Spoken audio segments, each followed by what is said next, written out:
thrilled to introduce you. Dr. Joan Donovan is a lecturer at the Harvard Kennedy School of Government and serves as the research director of the Shorenstein Center on Media, Politics, and Public Policy, where she leads the Technology and Social Change Project, exploring media manipulation as a means to control the public conversation, derail democracy, and disrupt society, all of which I think we're very interested in understanding more about. And I want to save some time at the end for questions, both from the audience and from myself. So please make active use of the Q&A function in the chat as the conversation goes on. But I'm happy to turn it over to Dr. Donovan for her talk, Ethics Are Not Enough. Hey, everybody. Really happy to be here, and perhaps probably going to give what is a very controversial talk, reflecting on the past few years of research in and on mis and disinformation and digital data, touching on a little bit of public health research and research about artificial intelligence, AI, and the relationship between research, data, and corporations, especially in this moment where we have so much potential for the research that we want to do, and also much more responsibility than we would probably like to admit as people who are blazing a path towards a new field. So I wanted to title the talk very bluntly, Ethics Are Not Enough. And this is because ethics are what you do when protocols and professional norms have failed you. Ethics are an action that one takes, not just a set of protocols and guidelines or codes of conduct. They are the decisions you have to make in the moment to say no to very difficult decisions regarding funding, very difficult decisions regarding political influence, and of course, very difficult decisions regarding our own relationship to self-enrichment in this field and what one desires, rather than looking at it from a perspective of what is good for the field and what is good for science. And so I am not sure this talk is going to be well received, but I do think some of the issues that come up are important for our field to reflect on and understand, and happy to answer questions about it. Part of the talk is taken from a paper that I wrote in the Misinformation Review Journal about big data, bigger risks. And then I'm also going to talk a little bit about some contemporary problems in the field regarding corporations' relationship to data, and then what we call science. So a multi-billion-dollar information economy exists, and yet most of us have no idea who is purchasing our data or how to ensure our privacy.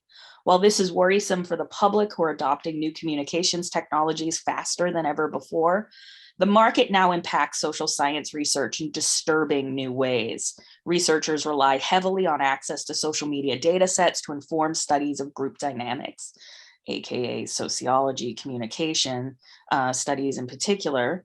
And following the 2016 US election, a new field of disinformation or misinformation studies was born.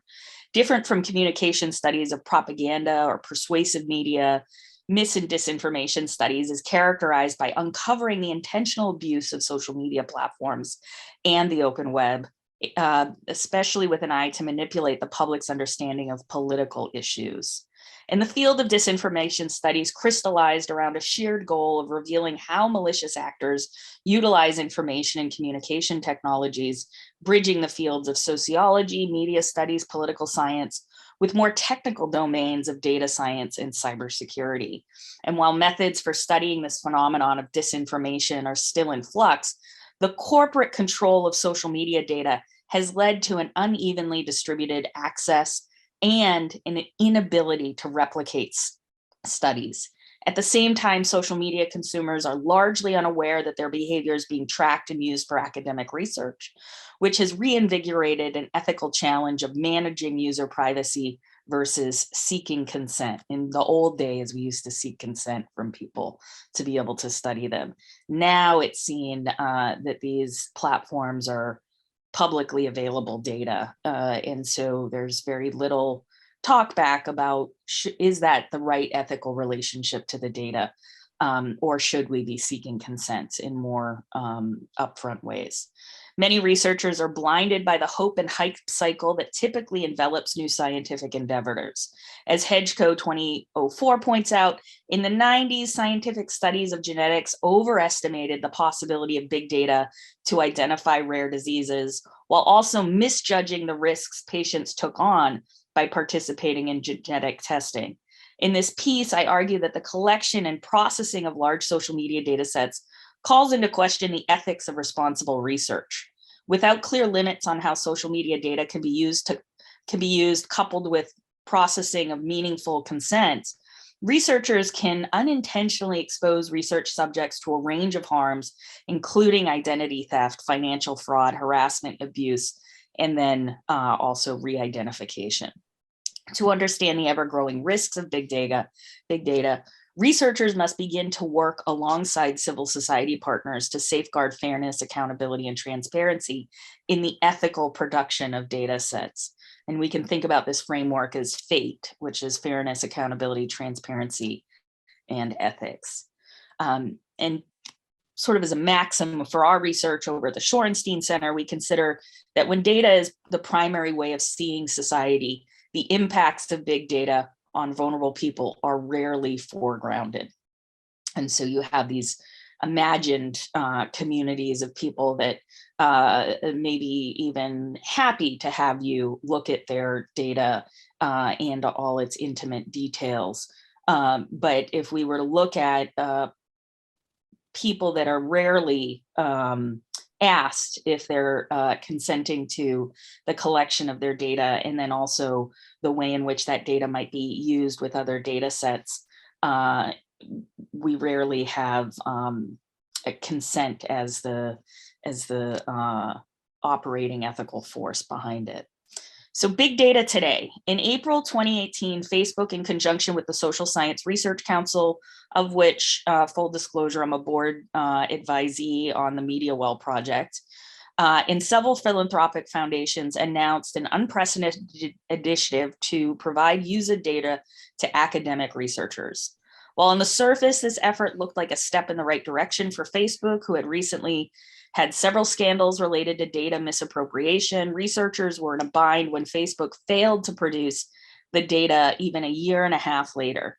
When Facebook promised one of the biggest social media data sets of all time, the problem was that nobody, not even Facebook, knew how to ensure the privacy of its users. The call for researchers to study Facebook coincided with Zuckerberg testifying in front of Congress regarding Cambridge Analytica and the Russian troll factory known as the Internet Research Agency. Both entities used Facebook's products to gather information from users, which was later weaponized to distort issues in the 2016 US election. In 2018, the Social Science Research Council, a nonprofit, put out a call on behalf of Facebook asking researchers to describe how they would study disinformation on Facebook. Run by the SSRC, the Social Data Initiative would bootstrap the prize-winning applicants with hundreds of thousands of dollars in funding for staff and associated costs. Facebook agreed to provide a database of 32 million misinformation URLs shared on Facebook to the winners of this call. The big data set would be packaged by Facebook and held within a new startup called Social Science One, a nonprofit incubated within Harvard's Institute for Quantitative Social Science. Because of the size of the data sets, teams featuring data scientists were by and large the most competitive applicants. And the goal of the consortium was to create access for academic researchers to anonymized, privacy-protected social media data and metadata featuring URLs coded as misinformation by third-party fact checkers. Seemed like a great idea. And 18 months later, Facebook had only issued synthetic data, that is data that looks similar to the expected data set, and then produced a light table release after pressure from funders. As a New York Times article described how the project became imperiled, some researchers were stuck waiting until they obtained the controversial data set, and others just gave up entirely. Social Science One issued a public statement calling the available data, quote unquote, extremely limited in scientific value, suggesting the entire enterprise was stalled. Another data set was provided later, which was the biggest data set ever dropped by a corporation. But in September 2021, after some sleuthing by Fabio Gilerio, Facebook admitted to a grievous error because they had only sent half of the data.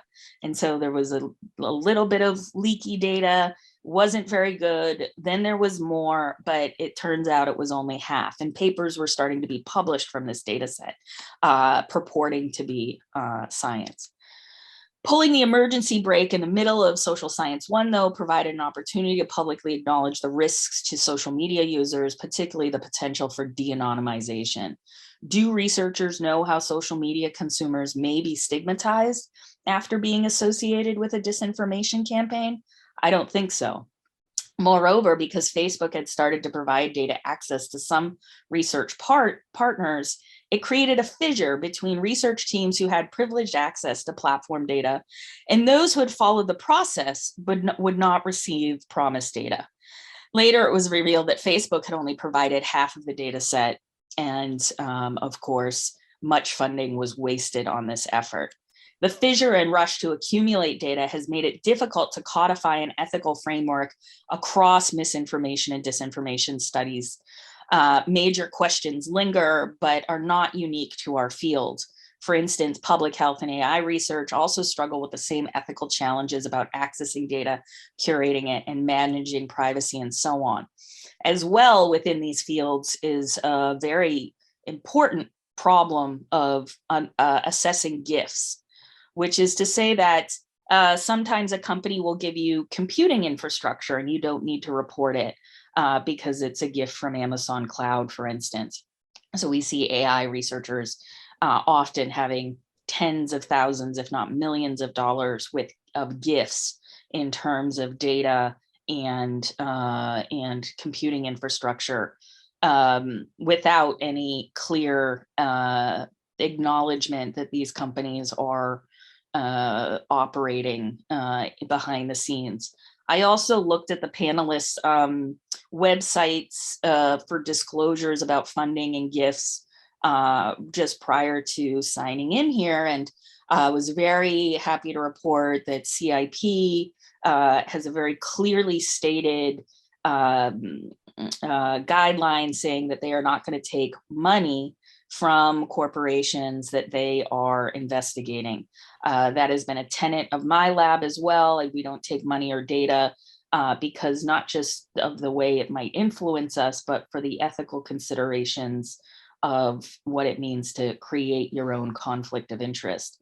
There have been other kinds of partnerships on each of the websites. You can go and try to dig out those disclosures for yourself.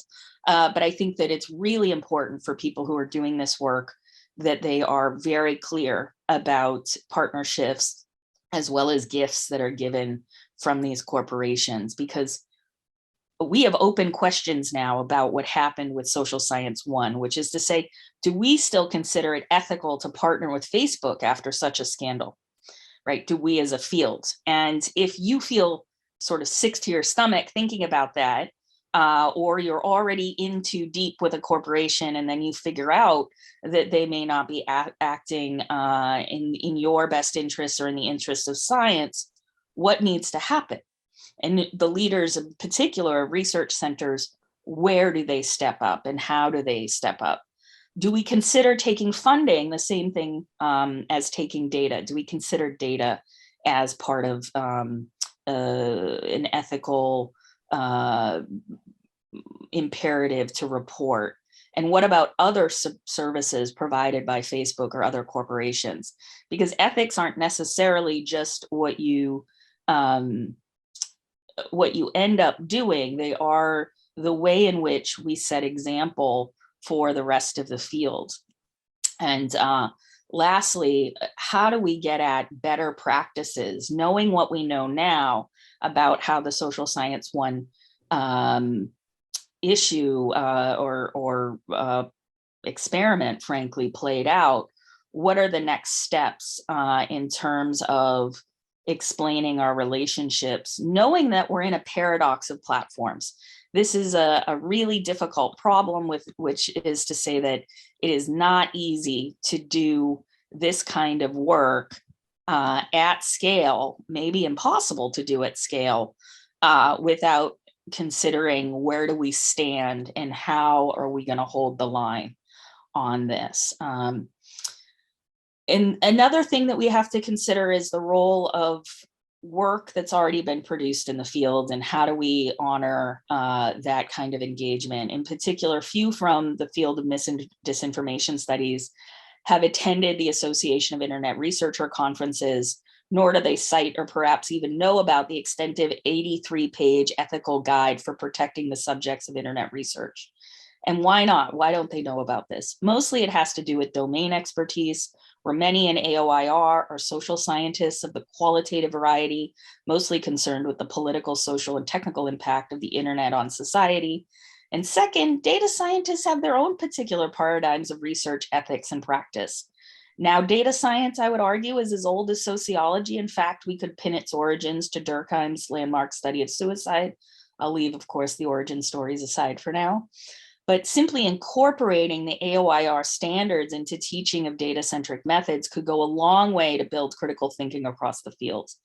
Particularly if you are charging someone with spreading disinformation, you better be sure of it and prepared legally to defend it.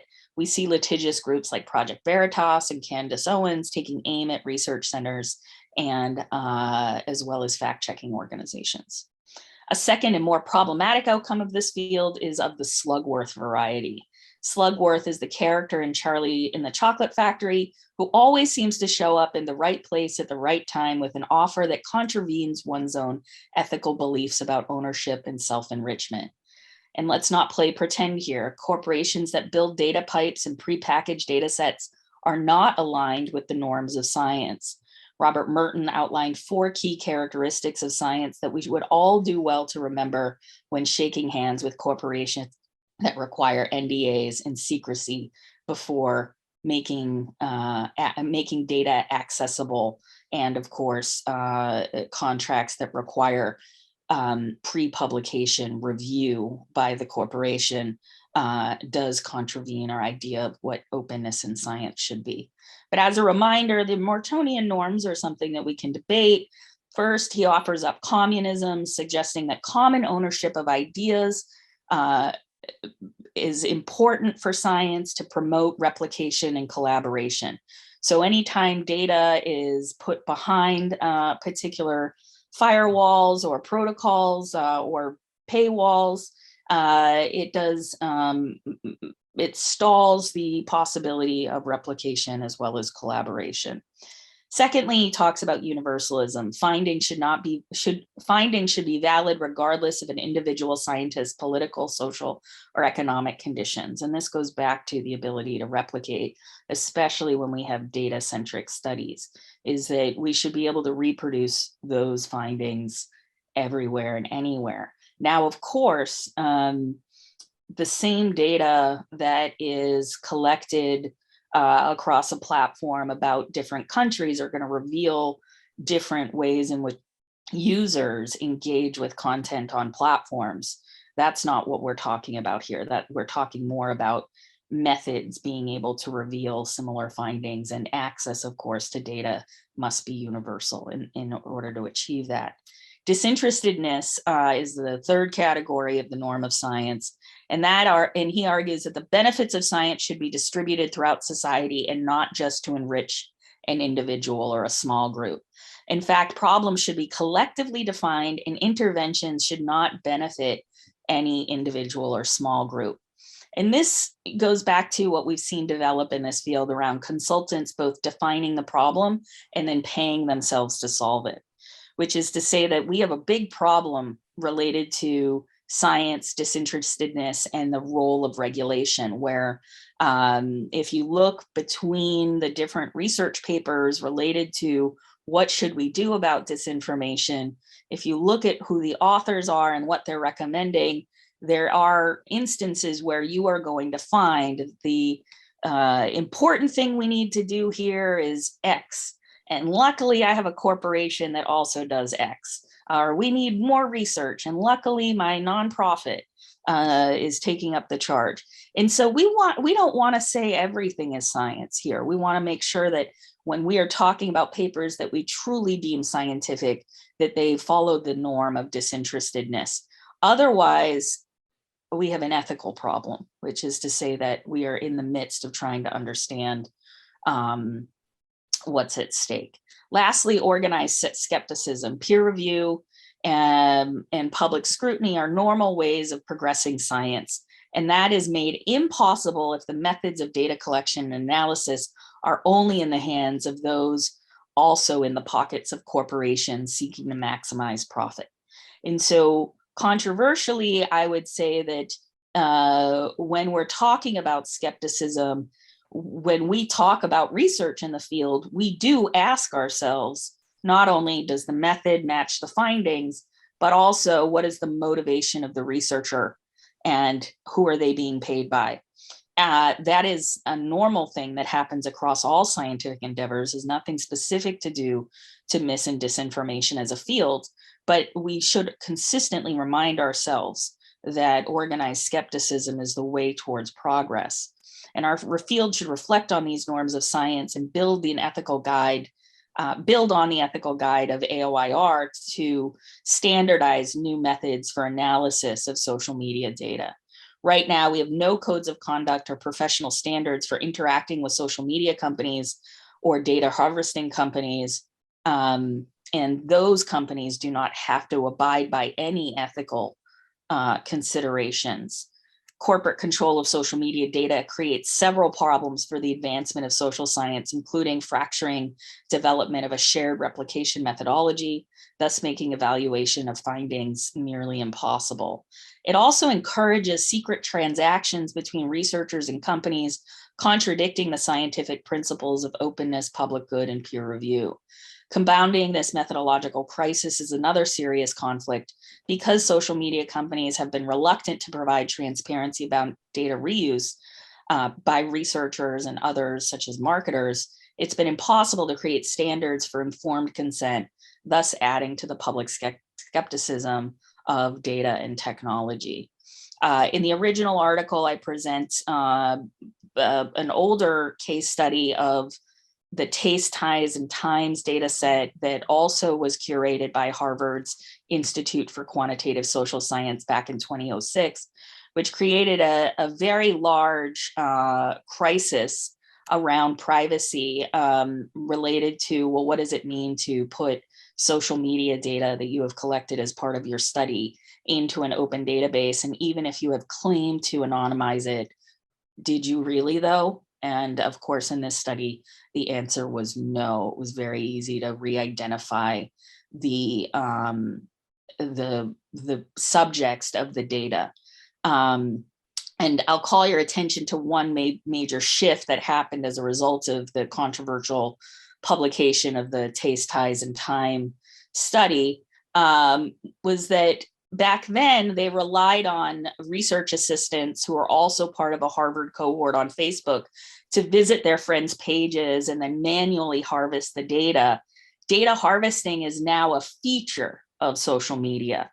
That is the thing that is being sold. So if you think back to Facebook 2006, 2008, it's kind of cute to think about them not realizing that they could resell this data and how academic use of it became such an important case study for where we are now, nearly 15 years later. After major investment and development of advertising features, Facebook has automated and monetized how to create discrete data sets for micro-targeting and segmented audiences.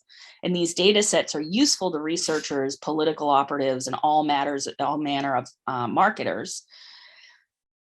Just as big data is different from individual data points, automation is different because it increases the speed and scale, which are features that are often weaponized by disinformation operators and those who conduct media manipulation campaigns. By way of a second example, and I'm going to wrap up around this. I know you want me to wrap up around I think 150-ish, that sounds good. By way of a second and equally unpopular example, it's very painful to bring these things back up in public, mainly because they involve friends and colleagues, and even in the case of Taste Times and Time, one of my former professors. By way of a second unpopular example, in 2018, we saw how secrecy and limited access served to sink the major opportunity for explaining how political operatives exploited the openness of social media to sow disinformation campaigns. In 2018, the US government contracted paired universities with private corporations to analyze Facebook data about the actions of the Internet Research Agency. These two reports, one written by New Knowledge with Columbia's Tau Center and a second written by Oxford with Graphica, were published around mid-December on the, let me just make sure I get the website right. They were published on as a press release from the Intelligence Committee, which is no small feat because at this point, we did not have intelligence community doing research in particular into social media.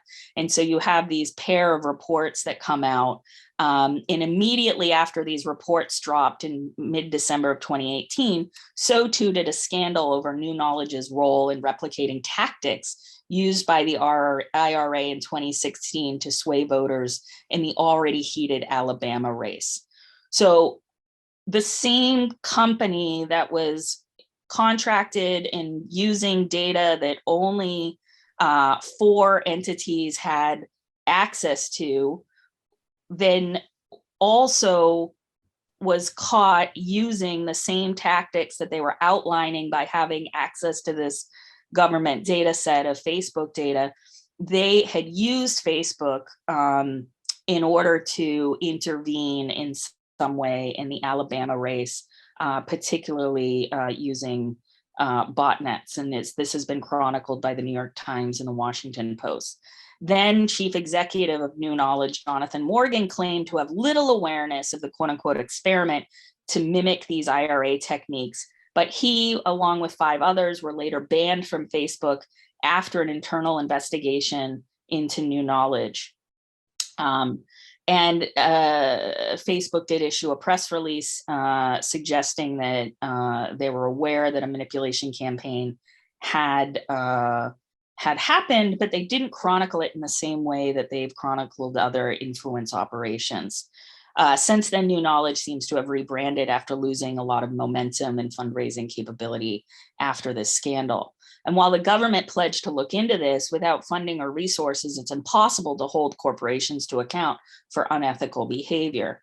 None of this was illegal, of course.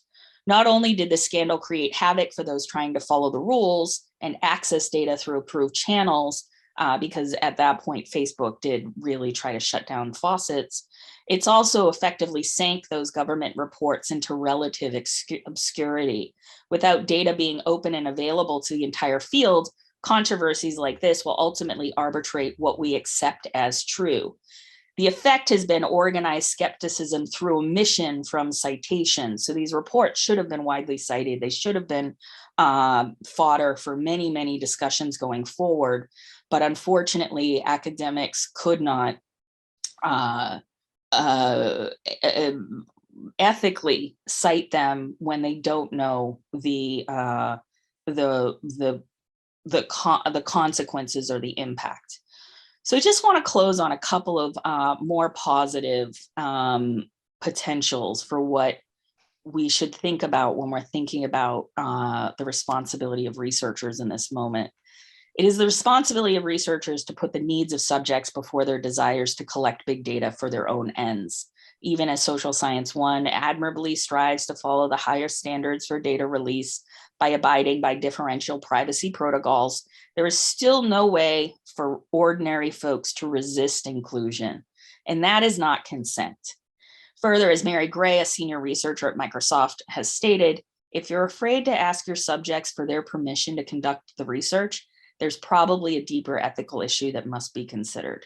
Beyond consent, we also need protocols for disclosure, especially of funding and relationships to data with these corporations. And I highly support the data nutrition labels projects that have come out where you get to know what's in the data set. And we must remind ourselves, of course, that data are partial representations of people, quantified, aggregated, and ready-made for discrimination. That has not changed with the introduction of social media. What is different today is how easy it is to collect, sell, and combine data sets to identify, attack, and divide different groups across the information ecosystem. The founder of Data for Black Lives, Yashima Milner, uses a provocative slogan, abolish big data, but the call to action is not to get rid of platforms or data science.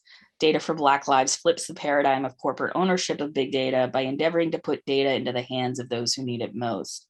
And how could disinformation studies reorient research protocols to adhere to a principle of minimal data collection until such time that meaningful consent is possible?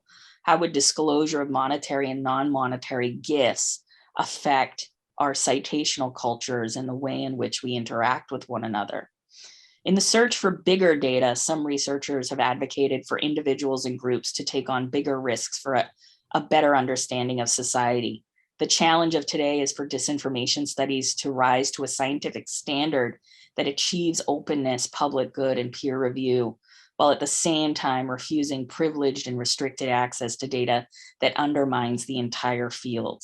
New methodological norms should include engaging technologists, community partners, and civil society in the production of data pipelines, beginning from the ethical principles laid out by AOIR, which includes advocating for meaningful and informed consent throughout all stages of researchers. Otherwise, we researchers face a risk of our own, becoming untrusted by the very public we endeavor to serve. Thank you for your time. Thank you so much for that talk, Joan. And I just want to say that I think, as much as it may be a controversial take, I think it's one that is controversial only because it's such an important and difficult question for us to think through and really work through. And I want to obviously encourage everyone to enter any questions that you have for this Q&A period. But there were really two sort of different streams of questions that I think I would have to follow up. One is sort of in relation to the researchers, to their subjects. In the previous panel, we had a conversation that sort of ended with a question that we didn't quite get to, that I think your talk focused on really specifically with regard to subjects, and then this bigger, broader front that you've opened up in terms of the ethics of researchers, research centers, where do we get money, how do we sort of do our research as well as we need to, given the control that some corporations have over that data. So I guess along the first lines, when we talk about doing disinterested scientific research, but also wanting to serve communities that are the most at risk of harm, there was a question in the last panel that I was hoping that you could sort of open up a conversation with us about, which is, for the groups that we want, that have historically faced this form of discrimination, that we want to understand how it affects those communities, how they're targeted, et cetera. Oftentimes those groups and communities are left out of these research designs. They're less involved in the creation of the questions or the methodologies that are used, and of course with the outputs themselves. And there's the person who asked the question said, as a colleague said, nothing about us without us. And there's a lot of decisions in data ethics about interactions with those research subjects in relation to these big places where we get data and use them to analyze things. And so I was wondering if you could comment on this tension that we face between being disinterested scientists, observing from afar, but also becoming familiar with and incorporating and making contact with the groups that often don't have access to academic or corporate spaces, and doing ethical research with those subjects. Thank you for the question. And my training as a historian of science is something that I often think about related to the interwar period right before World War II, and how the sociology of knowledge developed, and this idea that if you are going to be studying groups and people and you're looking at their behaviors and their patterns of behavior, you really have to think about, well, what knowledge am I trying to create and who is it for? And I do believe that those who are leading multi-million-dollar research projects And centers have a duty to ask that question and then also seek out partnerships and groups that want to help them craft those questions, want to help them think about the data that they want to look at, and then hopefully will be their best partners in following through with impact on the research. I tend to put research into the world and then use it as a handoff. I say, hey, anybody in the world can use this research in whatever way you see fit. But it is always aligned with and done in co-production with this idea that in making this knowledge, we are serving a broader social goal. One is creating scientific knowledge that can be as best documented, if not replicated. And then secondly, thinking about who it is that we train and mentor and bring into our research labs and into our flow of student pipelines to make sure that those questions remain a dominating concern. So it's not just about, oh, let's get external partners, but it's about hiring people that have this desire to develop that skill set and can work in community as well. Because this moment is so important that we have to do the kind of mentorship to raise up a new field, sort of like internet studies 2.0 here, where the first wave was largely legal. And that left us with this idea that there are no rules online and we don't need any jurisdiction and everything goes. And these corporations really took that to mean they can create these big data sets. There's the term, Tarleton Gillespie's work here is important too, on the terms of service. I'm thinking Sarah Roberts about the development of content moderation as well. But that's to say that when it comes to disinterestedness, it's not an apolitical relationship to public good. It's not disinterested in the sense that I cannot personally care about what the outcome is, but you can't ignore the data. One of the studies that we're looking at right now has to do with the sort of omission of the Jussie Smollett case from left and centrist media. So it was like a really big deal that he got convicted within right-leaning media spaces. And you barely got reporting on it in other spaces. It was just sort of left to errata. And we think that it's really important for us to look into questions of why that would happen and what kind of social harms happen as a result of that. But it can't be done arbitrarily. It can't be done in a technocratic way. It actually has to be done by talking to people and thinking about, well, what is the actual impact and what is the real harm of not covering these things equally when they are such important social problems. And so I know that that's not a fine answer for the question, but for me, disinterested means that at the end of the day, I don't get a bonus because I recommend to the government that you hire me to, fix your data problem.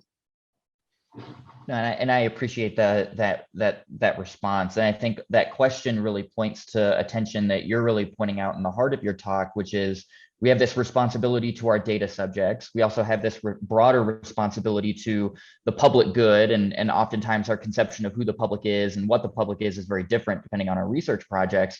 But then also this huge big question of ethics. It's funny, in the last panel, we were talking about mostly all of these research subject related data security, data anonymization. How do we sort of think about a lot of these issues? And a lot of the panelists sort of concurred that we need these sort of third party institutions that can sort of guide us either through these ethical processes or can act as intermediaries of some kind. And many of the examples that you pointed out in your talk are examples of those gone awry, and the social science one being one of those. And I'm sure there are many more. And I was really intrigued by this concept of the hope hype cycle in academia. And when we really try to think about media manipulation, when we are the subjects as academics of, PR campaigns for corporations who control a lot of this data.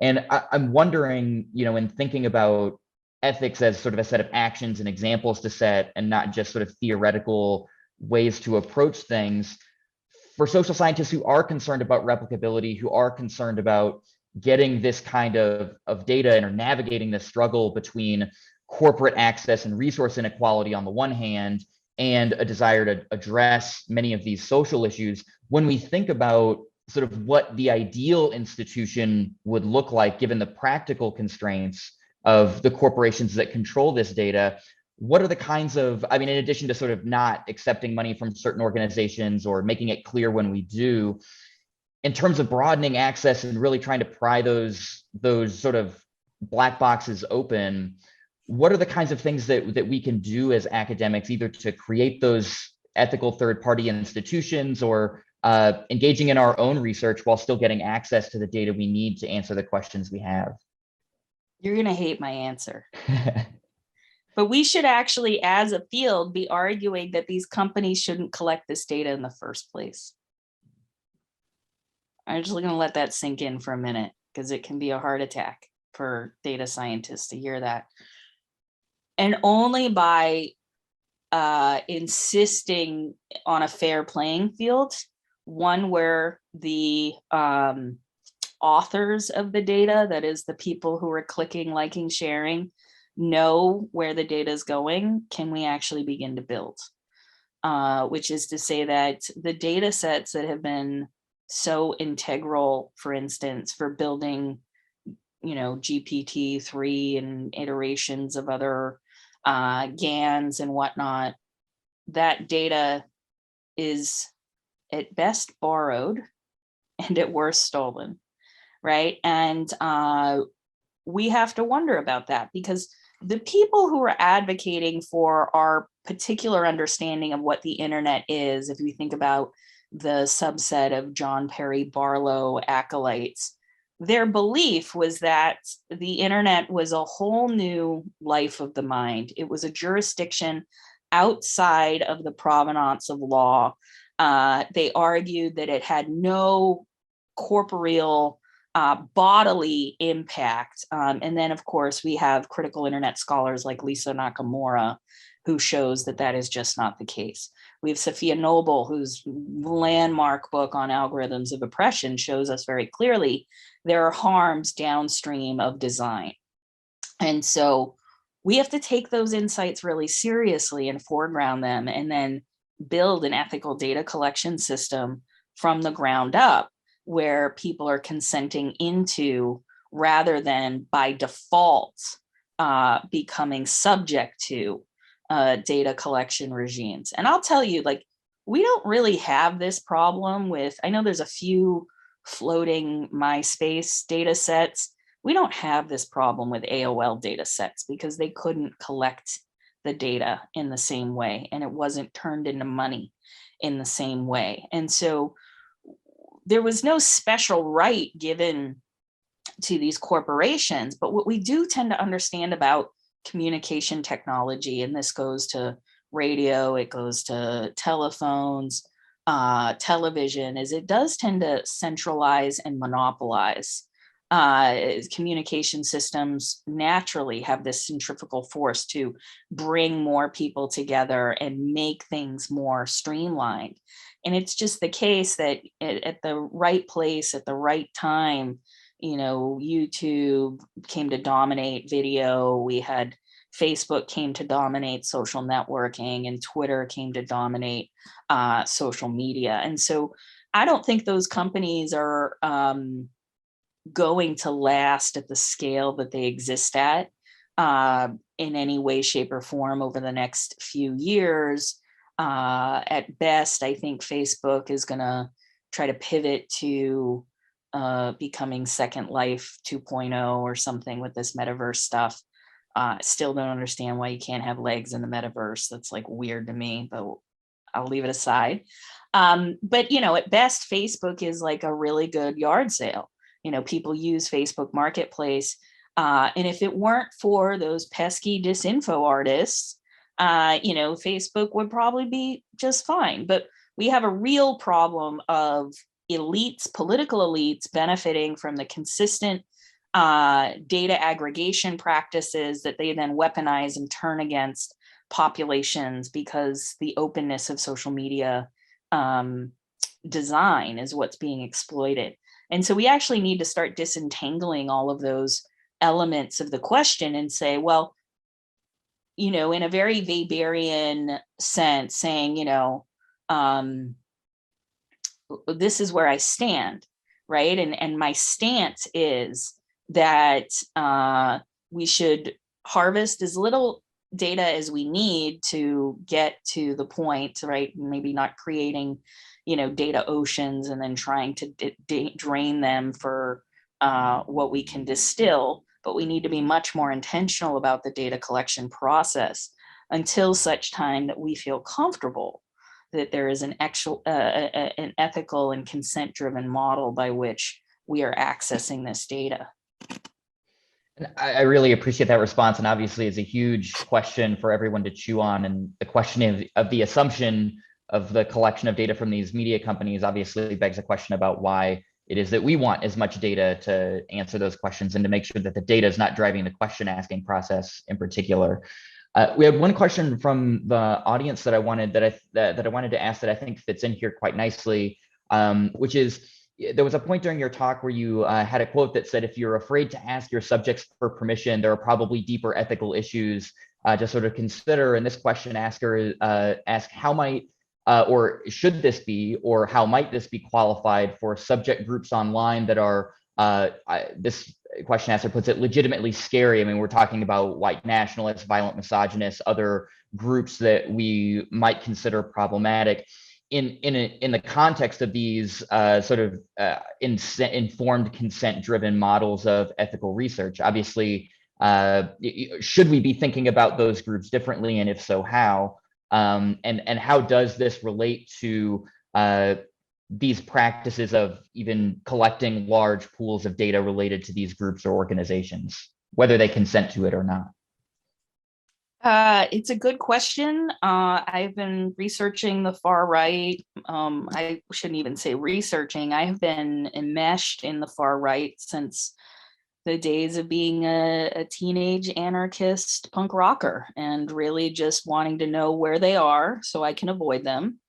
And remember looking at music message boards and chats on AOL to get a sense of if skinheads were coming to shows, and because it was really violent in Boston in the late 90s, early aughts, when you saw the rise of anti-racist actions. You saw at the same time that people were fighting back against neo-Nazis, it compelled more neo-Nazis to participate and come out to shows, because there were going to be incredibly violent skirmishes, including, witnessing people really just go toe to toe in clubs and VFWs. And so that has been a major concern to me since I was a teenager and became aware of it.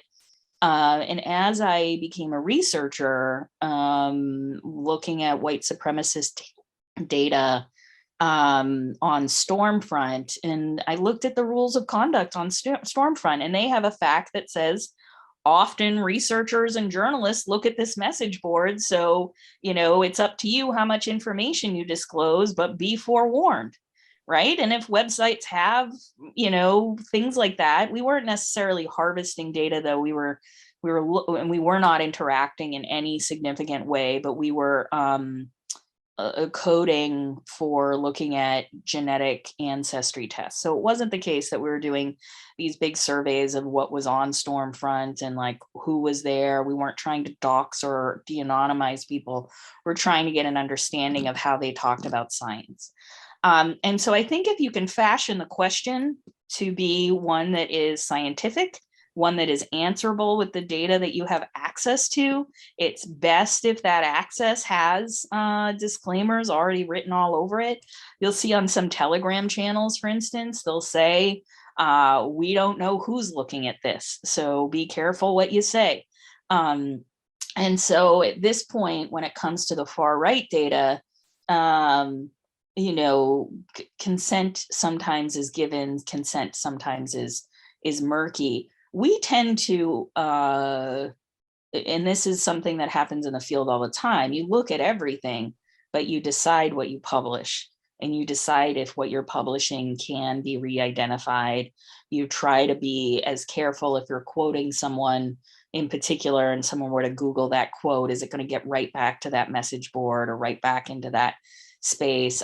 You do not analyze places that say that they're private Facebook groups, things that you have to click through and get access to in different ways. And then journalists, I've learned a lot from the Society for Professional Journalists, the Journalist Code of Ethics, that say, announce yourself, and then move on. And so there's different ways of going around it. There's different ways of going through it. But notionally with the far right, you can really hang them with their own words. They don't hide what they're doing. The ridiculousness of 2017 and the rise of the alt-right was how easy it was for them to game the system when it came to manipulating journalists. Because journalists would be out here being like, I can't believe he's saying these things. And they're just like, very easily getting into New York Times, WAPO, because they're saying things that are so outrageous that they're meant to get media attention. And so it's a difficult thing, because on the one hand, data science would say, oh, you should collect all the hashtags, or you should do this. And I think that's okay to do that, as long as the terms of service are clear that you're doing that. But then you have to be very careful about what you publish, and consult the AOIR guidebook on that. It's different if they're a public figure, someone like Richard Spencer, for instance, who sort of knows that they're going to be publicly quoted, or if they're a non-public figure. And that's difficult. And even I've been invited into, now this is just TMI, but it's Friday and I'm just looking out my window, it's sunny out. But, there have been times where government agencies have approached us wanting our data in a brief from us, because they know that they can't study what we study because they're government agencies. And I don't feel comfortable doing that. And so that's something that we've seen other groups happily offer up and even promote, that they're harvesting data and giving it over to DHS or the CIA or FBI. And for me, that does press upon my ethical considerations around the duty to do the least amount of harm. I appreciate that answer. And it makes me think about something that I think all researchers think about a lot, and is something that was also mentioned on the previous panel, which is when we do have these questions and we do have these data sets and we do have other perhaps government agencies or other organizations interested in that work, one of the things I think of in doing research in misinformation, conspiracy theories, and all of that sort of stuff is, and you mentioned this in your talk, how does that research, when we say it's open, it's available for everyone to use for whatever they want, we really don't mean that in all the senses of the term. And thinking of how others are able to use the research that we do put out there and make available. And so we have about 5 minutes left. And so I was wondering if I could get your thoughts on this ethical problem we face in publishing our research that oftentimes has findings that say, this is how these groups operate, this is how they work, and this is how they're effective or how they're not, and how that work gets taken up sometimes by those groups to refine their tactics, like the 2018 example that you gave about the IRA. Is there a way that we can think about, is it just trying to make our research more solutions oriented that gets us to a place where we can avoid that? Or how do we minimize the harm when it comes to other people taking up our research, aside from just saying no when people ask us directly, but when we're publishing it out there, how should we be thinking about that problem? It's an interesting one. I'm going to sort of turn it a little bit to think about it from the perspective of like a junior scholar, which is to say that it's good to be helpful. It's good to be in service of. You just have to be clear that there's that the influence that you are aware of the influence, and you are aware of what your personal reward might be for doing things in a certain way. And that if you are going to be publishing data sets, you better be very, very careful about knowing what's in there and what the liabilities are. You know, and we do see folks like Candace Owens suing, I don't remember which fact checking organization, I shouldn't say, but she is. And then we have Project Veritas, I think, in the process of suing some research centers. Which is to say that litigation is going to become a problem for this field if we don't get at more and more of the methodological concerns around how we make knowledge and how we make that knowledge public. And if we don't have a strict methodology and also a way to bring together different groups of social scientists to back one another, because I see this field as so fractured and so fissured. And I think that there's work being done by Nate Matthias and Natalie Marshall and Ethan Zuckerman trying to build an independent research consortium that can build upon these needs of people to remain able to collect data, but also trying to push the field forward and beyond this idea that it's illegal, it's legal till it's illegal, right? Data collection, mass targeting, advertising, it's legal till it's illegal. And I just don't think that that's an appropriate way to conduct one's own research. I often go back to and think a lot about you know, the symbolic interactionists and Chicago studies, Howard Becker's studies on jazz musicians, and how we have to use, ultimately ethics is about using your best judgment in a moment where it is unclear what the road forward is.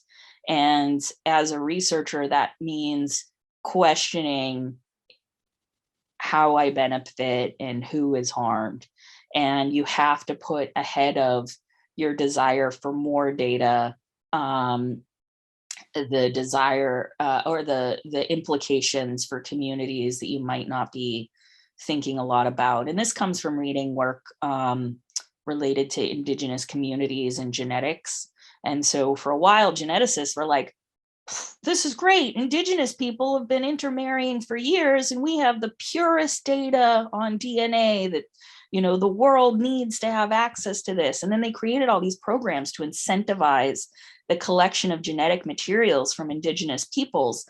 And that research was then pivoted to build, you know, not just the Human Genome Project, but also to build companies like 23andMe and other DNA ancestry companies. And so eventually people, even in the best of moments when in you know, consent is being offered, there's clear benefits to the community, there was going to be a lot more medical information available to indigenous communities. They even had, this is gross, but they had a rolling medical van that gave people free colonoscopies where they weren't getting them in certain areas. And even with the best of intents, scientists too realized that what they had done was really incorporate indigenous communities into the colonial project of, you know, thinking about who is and who is outside of certain tribes, and really reducing everything to blood rather than to the original morals and values of the indigenous communities. And so we have to think about this, I think, as Nick Coldry has done as a, you know, data as a colonizing project. We have to think about social media as a colonizing project. You know, the spread of English across so many places, the improvements to social media being built in English that are not available to other people who are also being affected, not infected, affected negatively by social media companies. And so, so I think it's incumbent upon all of us in the field to reflect very concretely on our own roles, and then also we gotta hold our colleagues to account. We gotta talk about these things that have happened in our field that are really difficult to have conversations about. Do I expect people from Social Science 1 to like me after this? Probably not. It's okay. I'll keep doing what I'm doing, but I do think it's important that we question the motives of those that are continuing to partner, at least with Facebook, after we know what we know from the Haugen disclosures on down. And so I'll leave it at that. And I think that's a wonderful place to sort of end this. And obviously, is an ongoing conversation, and certainly not the last word. And you've certainly given us a lot of food for thought for our follow-up sessions after this. And so these will be very active conversations. And I really appreciate you turning our attention to our own power as academics and what that means in the context of not only the researchers and the research subjects, but also the corporations that hold a significant amount of control over that data. But I want to thank you again for making time to come and talk to us today, and hopefully sparking a ton more interesting conversations later in the day. So thank you so much, Joan, for joining us. Thank you, and keep working on it. I mean, that's the best we're going to do.